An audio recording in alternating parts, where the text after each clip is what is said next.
বাংলাদেশ জাতীয় নারী ফুটবল দল ও কোচ পিটার বাটলারের মধ্যে দ্বন্দ্ব চরমে পৌঁছেছে। ইতিমধ্যে দলের খেলোয়াড়েরা দুই ভাগে বিভক্ত হয়ে পড়েছেন, যার এক দল কোচ পিটার বাটলারকে চাইলেও অন্য দল সম্পূর্ণ তার বিপক্ষে অবস্থান নিয়েছে।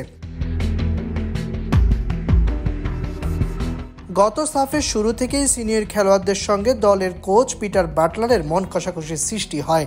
মূলত সিনিয়রদের গড়িমসি ছন্নছাড়াভাবে খেলা চালিয়ে যাওয়া এবং কোচের তারুণ্য নির্ভর দল সাজানোর প্রেক্ষিতে এই সমস্যার সৃষ্টি হয়।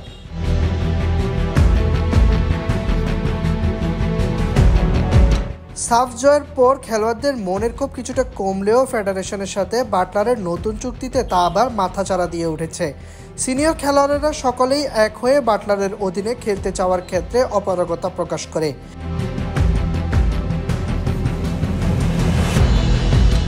আজ বাফুফে ভবনে তারা কোচের বিরুদ্ধে বিভিন্ন বিষয় তুলে ধরেন সংবাদ মাধ্যমের সামনে।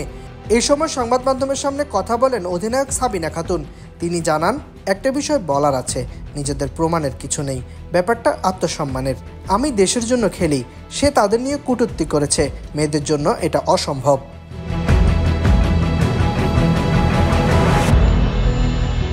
জাতীয় দলের গুরুত্বপূর্ণ সকল খেলোয়াড় অধিনায়ক Sabina, defender Masura, Shiuli Azim, midfielder Sanjida, Maria, forward Krishna, Shamsuzzahan, তহুরার সঙ্গে উঠতি তারকা সাগরিকা সাথী ও নাসরিন স্বর্ণাও এই সংবাদ সম্মেলনে ছিলেন।